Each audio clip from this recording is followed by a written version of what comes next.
Olá, alunos dos nonos anos, aqui é a professora Elisângela. Vamos para mais uma videoaula referente à semana de 7/9 a 11/9. Lembrando vocês que essa aula é também para o nono ano D da professora Aline. Bom, na sequência da apostila ainda não terminamos, né? A apostila do segundo bimestre. Então, eu peço que vocês peguem a apostila, abram na página 24 para acompanhar a leitura comigo. Nessa apostila, né, nesse segundo bimestre, nós estamos falando sobre o modernismo no Brasil, como esse movimento chegou, né, e como ele influenciou todas as artes. Então, nós falamos, primeiramente, como ele chegou no Brasil, né, que foi através daquele movimento da Semana de Arte Moderna, que revolucionou tudo, né? Então, ele revolucionou as artes visuais. Nós estudamos lá Anita Malfatti, Tarsila do Amaral, Emiliano de Cavalcante, entre outros, né? Nas artes visuais. Depois nós fomos para a música, então nós vimos como o modernismo influenciou a música, estudamos Heitor Villa-Lobos, e nesse capítulo, né, no capítulo 4, especificamente a gente está falando de teatro e dança. Então, nas aulas anteriores, nós falamos sobre como a coreógrafa Pina Bausch revolucionou, né, a dança. Então, ela também foi que deu início aí, né, essa modernização. Falamos também de Heitor dos Prazeres, né, que retratou as danças populares através de suas obras, né, de suas artes visuais, né. E hoje, especificamente, nós vamos estar falando sobre o modernismo no teatro. Então, como ele chegou no teatro, o que ele revolucionou dentro dessa arte, tá bom? Então, vamos lá. O teatro, ele teve como seus principais expoentes Antônio de Alcântara Machado e Renato Viana. A modernização do teatro no Brasil teve início com os participantes da Semana de Arte Moderna, de 1922. Mas as conquistas ocorreram progressivamente de maneira lenta. Então, o início se deu na Semana de Arte Moderna, mas os acontecimentos, né, que geraram essa modernização foi um pouco mais lento, né? Foi acontecendo aos poucos, né? Não foi lá na semana, já revolucionou, já trouxe tudo de novo e pronto. Não, as coisas foram acontecendo devagar, tá bom? Então, agora acompanhem comigo aí na página 24. A modernidade se instaura no teatro brasileiro. Durante o período do modernismo brasileiro, o espaço da representação teatral passou a ser repensado. No lugar do tradicional palco italiano, então o palco italiano surgiu na virada do século XV para o século XVI, sendo ainda hoje o mais utilizado no teatro ocidental. Apresenta disposição frontal e palco delimitado pela boca de cena, à frente do palco, e cortina, criando um efeito de ilusionismo. Então, o tradicional é esse palco italiano. As companhias teatrais optaram por utilizar um arranjo arquitetônico em forma de arena, que interferia diretamente na composição do cenário e na atuação. Então, a arena é um tipo de espaço cênico que tem origem no anfiteatro grego, em que há uma área central de representação cercada por arquibancadas para o público. Geralmente, uma arena tem 360 graus como um círculo e uma semi-arena tem 180 graus. Então, está aí, né, um pouco já da diferença. O tradicional seria esse palco italiano, né? E depois aí passaram a utilizar essa arena, né? Como vocês veem no circo, né? As apresentações no centro e o público todo em volta. Aí vocês têm as imagens, né? A primeira imagem é o Teatro Amazonas, em Manaus, com o modelo de palco italiano, propicia efeito de ilusão. Então, a primeira imagem representa o palco italiano. Na segunda imagem, vocês têm o antigo teatro de arena abaixo da Acrópole de Atenas, na Grécia. Então, esse é um modelo de Arena, tá bom? Então, para vocês entenderem um pouco da diferença desses dois espaços. Então, a modernização também se deu pelo espaço em que seria apresentada essas peças, ok? Agora comigo na página 25. Acompanhe aí. No Teatro de Arena, preocupamo-nos com um espetáculo mais puro. Sua verdadeira vedeta, estrela, é o texto. Com a ausência de cenários e a proximidade do palco, toda a atenção se concentra sobre a peça e o desempenho. Então, aí é um trechinho, né, dito por José Pécora, a experiência do Teatro de Arena. Então, como que se dá, né, no Teatro de Arena? O importante é o texto, né? Todo o público, né, que fica nesses 360 graus ou 180, né, eles têm o foco, o texto, a interpretação, e não o espaço, e não aí um cenário, ok? Então, agora vamos ver mais especificamente como funciona esse teatro de arena. O teatro de arena no Brasil não se restringe à forma do palco, mas a um ideal de teatro.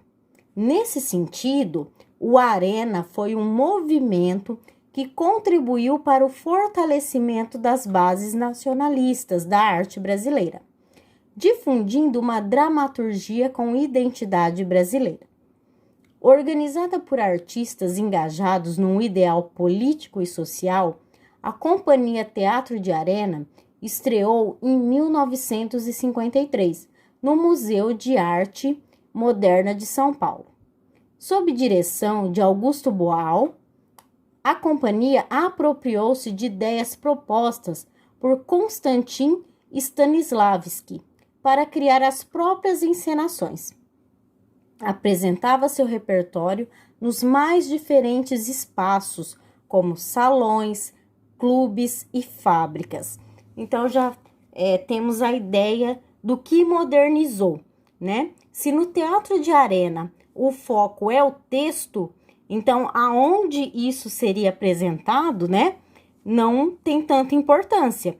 Tanto que ele fala, né? Os mais diversos lugares foram utilizados. Salões, clubes, fábricas, né? Então, já não era tão importante o lugar da apresentação.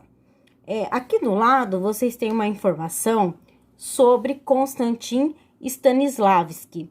Ele foi muito importante para essa modernização. Então, vamos ver um pouquinho sobre ele. Ele é um teórico teatral russo, bastante conhecido por seu método de atuação, em que os atores criam seus personagens com base em memórias e atuam procurando trazer a máxima verdade em seus gestos e emoções. Então, o ator, para ele representar alguma coisa, né? Quando ele veste, vamos falar essa palavra, o personagem, ele busca em suas memórias um sentimento, né? Ele busca em sua memória para criar a emoção, para criar a interpretação do texto. Então, é esse o método que esse teórico russo utilizava, né? Que ele propôs, que ele trouxe para modernizar o teatro. Aí vocês têm uma imagem, cena da peça O Inspetor Geral, 1966, encenada pelo grupo Teatro de Arena. Então, lá no começo, a gente viu que é a diferença do lugar de apresentação. Esse nome Arena, ele veio como mais um ideal, né? Ele se transformou, não era só o lugar de apresentação. Ele trouxe um novo ideal, tá bom? Então, aí vocês veem o grupo que trouxe esse nome, Teatro de Arena. Na sequência aí, acompanhem comigo. A Companhia Teatro de Arena construiu um repertório vasto e muito significativo para a dramaturgia brasileira. Para isso, contou com autores brasileiros que levaram à cena questões relativas à sociedade brasileira, em meio a um cenário de forte censura. havia muitas peças do teatro de arena voltadas para a conscientização das classes populares e que assumiam muitas vezes o compromisso de resistência política. Então, como a gente falou, né? Deixou de ser só espaço e passou a ser um ideal. Então, essa companhia, ela trouxe questões da sociedade, muitas vezes até políticas, né? Mas eles viviam num cenário de censura, onde nem tudo podia ser falado, onde nem tudo podia ser representado. Mas mesmo assim, eles buscavam conscientizar, né, as classes populares e trazer essas questões da sociedade. Entre os artistas envolvidos nesse movimento, destacam-se Oduvaldo Viana Filho, com a peça Chapetuba Futebol Clube, de 1959, Roberto Freire com Gente como a Gente, de 1959, Benedito Rui Barbosa com Fogo Frio, de 1960, entre outros atores e autores. Agora, acompanhe comigo na página 26.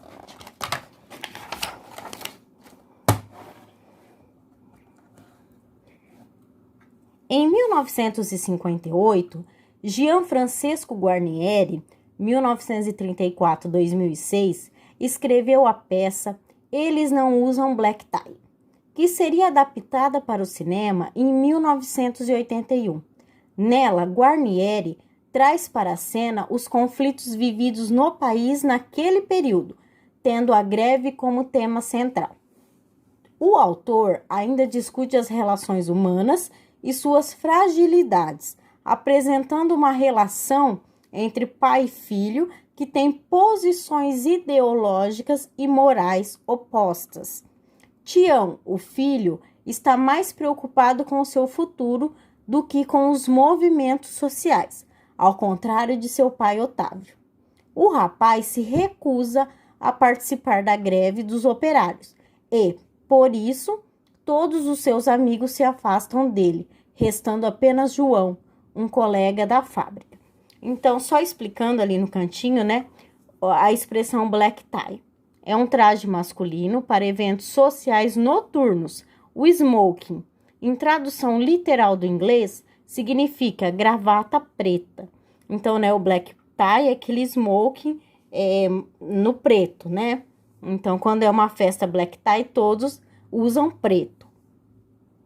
Vocês vão fazer atividade, né? A atividade proposta nessa semana, que está no link, é os processos criativos. Mas eu peço que vocês leiam o enunciado que está no link, porque a gente modifica da apostila, né? Porque geralmente pede que vocês se juntem, que vocês façam a leitura com os colegas, então a gente modifica um pouco o enunciado. Então, eu peço que vocês leiam e copiem o enunciado que está no link, tá bom? Que a gente colocou lá. Então, o que vocês vão ter que fazer?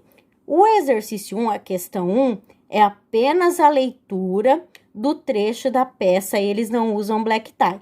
Então, o trecho da peça vocês encontram aqui, página 26 e também página 27, tá bom? Então, questão 1, a leitura desse trecho. E a questão 2, eu vou estar explicando para vocês.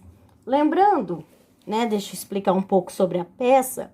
Então, a gente já viu, a peça traz esse conflito de pai e filho, né, sobre questões ideológicas. Então, no primeiro momento, trata-se de uma greve, né? Então, a organização de uma greve, onde Tião aí não quer participar, né? O pai tem questões ideológicas diferentes, então vocês vão fazer a leitura aí. Mas também, essa peça abrangeu vários outros conflitos familiares, como gravidez, casamento, educação e religião. Então, é uma peça completa, né, digamos assim. Ela tratou de vários temas, né, dentro aí dela. Agora eu vou ler a questão 2 para vocês. Agora elaborem um desfecho para a situação vivida entre João, Tião e Maria no texto de Gianfrancesco Guarnieri. Usem a criatividade para inventar saídas ao problema retratado no texto.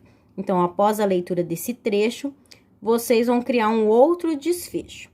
Para ajudar na elaboração de um desfecho para a cena, respondam aos questionamentos seguintes e a outros imaginados por você.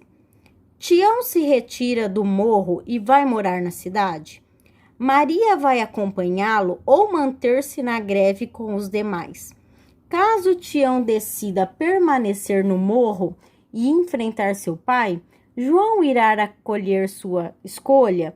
Então, pensem aí nessas questões e elaborem um outro desfecho, tá? Para esse trechinho aí. Lembrando que é para fazer em folha separada, colocando aquele cabeçalho que eu falo sempre, nome da escola, disciplina, professor, semana, nome, número e série, tá bom? E não deixem de copiar os enunciados. Copiem do modo que nós colocamos lá no link, ok? Então, a atividade dessa semana é só. Qualquer dúvida, entrem em contato comigo ou com a professora Aline, que nós vamos estar ajudando vocês a resolverem, ok? Então, um beijão e até a semana que vem. Tchau, tchau!